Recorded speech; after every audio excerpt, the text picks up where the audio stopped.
Hey, what's up guys? Today, I'll show you a slasher thriller film, Terrifier Part 2. Spoilers ahead, watch out and take care. The film begins with the clown, a serial killer, being resurrected by a sinister entity following the Miles County massacre, shown in the first episode. The coroner investigating his body desperately crawls, weakened by the wounds the clown inflicted on him. He successfully contacts the police, while the clown stares at himself in the mirror, but fails to say something as his throat splatters blood from being slashed. The clown writes his name on the mirror, using his dripping blood, before grabbing the knee hammer and hitting the coroner's head with it. He then gouges the coroner's eyeball and inserts it in his eye socket. He laughs maniacally before smashing the coroner's face, and then parting his head to eat his brain. After that, he takes the coroner's wallet and some stuff from the office. He murders another person and goes to the nearby laundromat to clean his blood-soaked garments. While waiting, the clown encounters a pale little girl, dressed in similar clown makeup. Seconds later, the lone patron wakes up and sees the clown playing with someone invisible to the human eye. The next scene shows the clown leaving the patron with a map impaled in his head. A year later, a girl named Anne puts the finishing touches on her Halloween costume. She goes downstairs to the kitchen, where her younger brother, John, shares that he plans on going as the clown for Halloween. But Anne informs their mom about the clown and the Miles County massacre. The mother immediately forbids John from dressing like the clown. After dinner, Anne raises her concerns. She is disturbed about John's hobbies, like looking up serial killers and talking about the Nazis and the Holocaust. The mother tells her to understand John as they just lost their dad.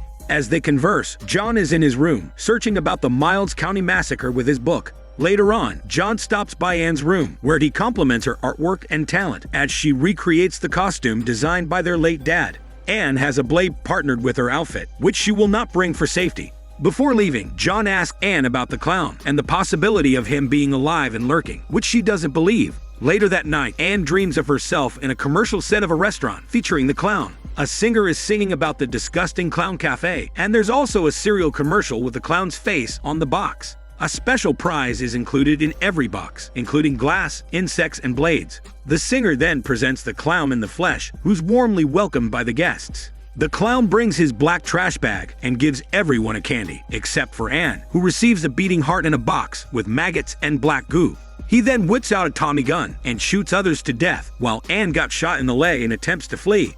While the clown torches the remaining guests, Anne crawls to the cereal set. She yells in pain as the glass shards from the cereal box pierce her hand. The clown approaches her, and she whips out her blade from the cereal box. She uses the blade as a shield, while the clown uses the torch on her. At the same time, a fire ignites on her dresser, waking her up and incinerating the wings that she had designed for her costume. She attempts to put the fire out, and fortunately, the mother comes to her aid and stops it from spreading with a fire extinguisher.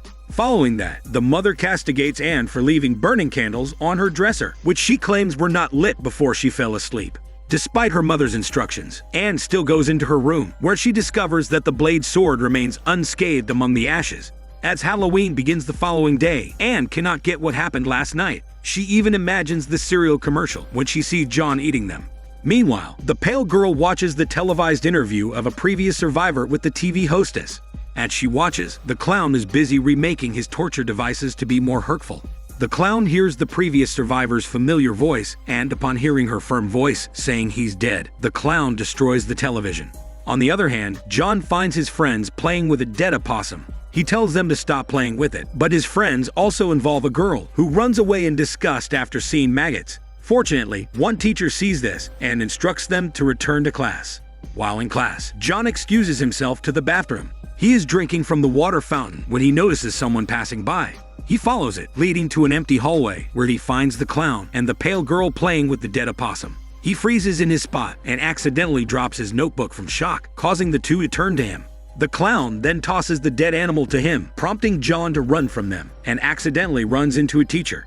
The teacher seems confused and tries to stop John from exiting the school, but he storms out immediately. The teacher then checks the hallways to see why John's in a rush to leave, only to find the dead opossum on the floor. While at lunch break, Anne meets up with her friends Allie and Brooke. Brooke brings up what happened to the TV hostess and how she was attacked brutally by the previous survivor, which causes Anne to leave in horror. The friends run after her and apologize for bringing it up. Anne changes the subject and shares what happened last night in her room. Meanwhile, the mother berates John after the school calls, and he tells her what happened during his school day, but she doesn't believe him anymore. Later that day, Anne goes to a costume shop with Allie to look for a wings replacement. Allie receives a call from her mom, so she excuses herself and accidentally runs into the clown. Allie thinks he's just a guy dressed up as the clown on Halloween, and she leaves. Anne also sees the clown and feels uncomfortable. She excuses herself without a word and goes to the cashier to pay for her stuff. However, she realizes she has left her bag downstairs, where she encountered the clown. Just then, the clown drops her bag on the counter. Although nervous, Anne pays for the wings, while the clown stands by the corner in the shades department. She repeatedly looks over her shoulders, where the clown playfully antagonizes her with his creepiness until she leaves. The clown follows her to the doors, flips the open and closed card, and locks it before returning to the cashier counter. He pretends to buy something and looks for the money in his trash bag. The clown puts his torture devices on the counter as he looks for the money, pissing off the cashier. However, the clown replies by smashing the empty bottle on his head and dragging him out off the counter. He then stabs the broken bottle into the cashier's left eye before beheading him. Shortly after, a mother and son stop by the costume shop and see the clown holding the cashier's head, thinking it's just a prop for Halloween. On the other hand, Anne and Allie go to a grocery store, where Anne shares that the clown they encountered is the clown. Allie offends Anne by asking if she has changed medications recently.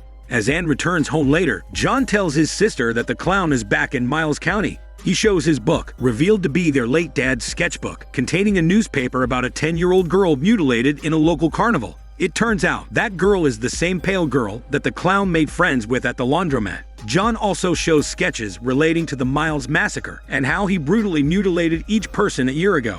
Surprisingly, it also contains a sketch of her in a warrior princess costume, holding a beheaded head in one hand and her sword in another. Anne refuses to believe everything, and their argument catches their mother's attention. She informs Anne that John might be suspended from school for bringing a dead animal to school. He denies the accusation and blames the clown and the pale girl. John pleads with Anne to believe him, since their dad created the sketchbook before he died. However, Anne says that the book doesn't represent their dad. Elsewhere, the clown finds Allie's house and forces her to put candy in his trash bag. Allie tosses them to end the convo, but then she sees the tools inside the trash bag. She immediately returns inside, locks the door, and watches the clown walk away through her windows. Later that day, Anne prepares before putting on her pretty sick costume. She shows her costume to her mother. Her conservatism strikes, but Anne reasons that she created her dad's character into life. As her ride arrives, Anne then leaves to join the party. On the other side, Allie goes downstairs upon hearing their glasses break.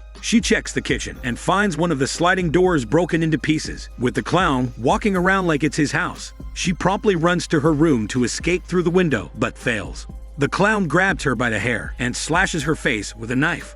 He then proceeds to remove her scalp before removing more skin, stabbing and torturing her more. Although severely wounded and almost dying, Allie crawls to reach for her phone. When the clown returns from the kitchen, pours bleach, and rubs salt all over her wounds. Concurrently, Allie's mom returns home and searches for her after finding the broken kitchen glass door. She enters Allie's room and is in complete utter shock as she finds the clown on the bed, laughing as he cuts off Allie's flesh.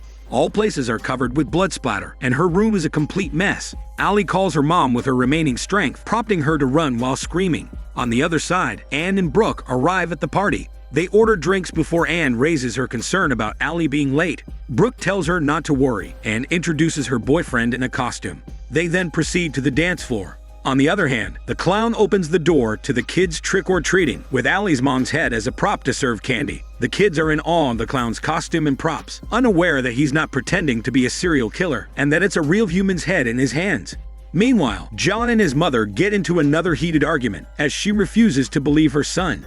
John denies the accusation once again and argues with her about the book. Fed up, the mother tears the sketchbook into pieces, as it's a reminder of her husband's sickness. However, John calls her a bitch, prompting her to slap him. This pushes him to storm out of the house. Shortly after, the mother finds the family car vandalized. John stops on the sidewalk when a van honks at him, revealed as the pale girl's doing.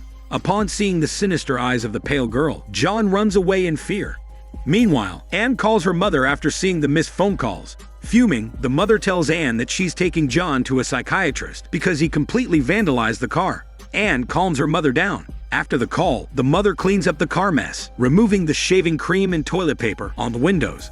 As she wipes the passenger window, the clown stares into her eyes before pulling the trigger, causing her head to be detached. Meanwhile, Anne returns to partying when she sees the pale girl appearing everywhere. She feels dizzy from the alcohol and gets a panic attack, momentarily stopping the party. Simultaneously, John returns home, only to find his mutilated mother at the dining table. The clown comes out from the kitchen carrying mashed potatoes, which he smashed into her unrecognizable face. He pulls out a big needle and points at the pale girl beside John. This prompts John to run to Anne's room to get the blade sword, where the clown follows him and incapacitates him with the needle. After that, he grabs the sword and stares at its blade. Meanwhile, Brooke and her boyfriend are driving Anne back to her house when she receives a call from John, whose voice is mimicked by the pale girl, saying that he's at the old carnival. Anne instructs her brother to wait for the main entrance before the call ends. Despite Brooke's disapproval, her boyfriend insists on taking Anne to the old carnival to help her brother. They soon arrive there, but John is not answering his phone, so Anne has to get out and look for him. While investigating the premises, Anne receives a text from John saying that he's stuck at the haunted house named the Terrifier. Meanwhile, still pissed about Anne ruining Halloween night, Brooke accidentally reveals what had happened to Anne's dad. His giant brain tumor made him see things and be abusive toward his family, especially Anne. Then one day, he drank a whole bottle of whiskey and got into a car crash, which trapped him in a fire and burned him to death. On the other hand, John wakes up surrounded by creepy dolls, and the sinister pale girl mutilates her face. He rushes his way out of there. Elsewhere, the boyfriend gets out of the car to do his smelly business at the back of the vehicle when the clown suddenly appears and repeatedly stabs his smelly thing. Seeing the clown with his bloody clothes and a knife, Brooke panics and moves to the driver's seat to start the car. However, the clown smashes the glass and pulls her heavy body out from there. Although wounded by the shards, Brooke kicks the clown in the face and runs into the carnival to look for Anne, leaving her boyfriend dying from the pain inflicted on his smelly sausage. While in the haunted house, Anne hears Brooke's terrified screams. Brooke ends up in a dingy bathroom where the clown throws muriatic acid on her sexy face before repeatedly hitting her with a hammer full of sharp metal things. After smashing her chest, the clown takes out her heart and eats it, but spares her smelly part. At this time, Anne is in a panic, looking for Brooke everywhere. Shortly after, Anne finds Brooke's brutally mutilated body in the dingy bathroom. She's shaking as she approaches the corpse, when she finally notices the clown standing by the corner. The clown slowly approaches her when she unexpectedly sees John behind him. She yells at her brother to run, which he does before grabbing the piece of wood. Anne hits the clown with it, but he grabbed her by the hair, slams her into the stall doors, and then breaks the mirror with her face. Anne tries to get up when the clown kicks her in the face, knocking her unconscious. After that, the clown searches for John, which he successfully does. As he slashes John with a scalpel, Anne gains consciousness and grabs the hammer with sharp metals before leaving. She quickly finds them, sneaks behind the clown, and repeatedly hits him with the hammer before stabbing it into his head. She then grabs John to escape, while the clown attempts to remove the hammer from his head. They end up in a church display, where Anne looks for an exit. However, she hears John's terrified screams. She returns to the main hall and finds a seemingly immortal clown attacking John. She hits hard with the bat, but he replies by wounding her with a crude whip. Anne uses her body as a shield to protect John. She endures the metal piercing her skin before stealing the whip from the clown and starts hitting him with it. She then takes one of the metal props and stabs the clown in the head with it. However, he's still alive and fights back by strangling Anne. John intervenes, steals the clown's gun, and shoots him with it. Weakened, Anne hallucinates her late mother in front of her when John snapped her out of that. Anne then sees the pale girl pretending to be her mother. The pale girl suddenly vanishes, leaving Anne crying in agony after realizing her mother's death. She then searches for John and finds him lying on the ground with the clown staring at his body. Furious, Anne punches the clown's chest. He suddenly strangles her before pushing her into pieces of wood. Anne falls to the lower floor, where the clown stabs her stomach with her dad's sword, causing her to fall into another cell. He drops the sword before leaving Anne and returning to John. The clown tries to wake up a comatose John, but when his tricks don't work, he starts eating John instead. Meanwhile, Anne falls into a dream she had earlier, the clown cafe. She finds herself trapped in a water torture cell, prompting her to attempt resurfacing from the water. However, no matter what she does, she soon runs out of air and dies. Just then, the stab wound on her stomach shines, and within seconds, the sword resurrects her. Anne finally frees herself and returns to help her brother. As John desperately attempts to escape the clown, Anne appears and stabs the clown in the back. She hits his neck several times before decapitating him, killing the immortal clown. As the two siblings embrace, the pale girl suddenly appears and takes the clown's head as she leaves. The film ends with a post-credits scene where an institutionalized girl, the mutilated sole survivor of the Miles County massacre from the previous episode, goes into labor. Although in pain, she uses her own blood and writes weird words on the walls. Not long after, a nurse checks the hallways when she hears someone repeatedly saying an offensive word to a woman. She checks the survivor's cell and finds her on the floor licking something. As she enters the room, the nurse is beyond shocked and disgusted as she realizes that the survivor has given birth to the clown's head, signifying that the clown is resurrected that way. This is Daniel CC Movie Channel. Stay safe and enjoy your day.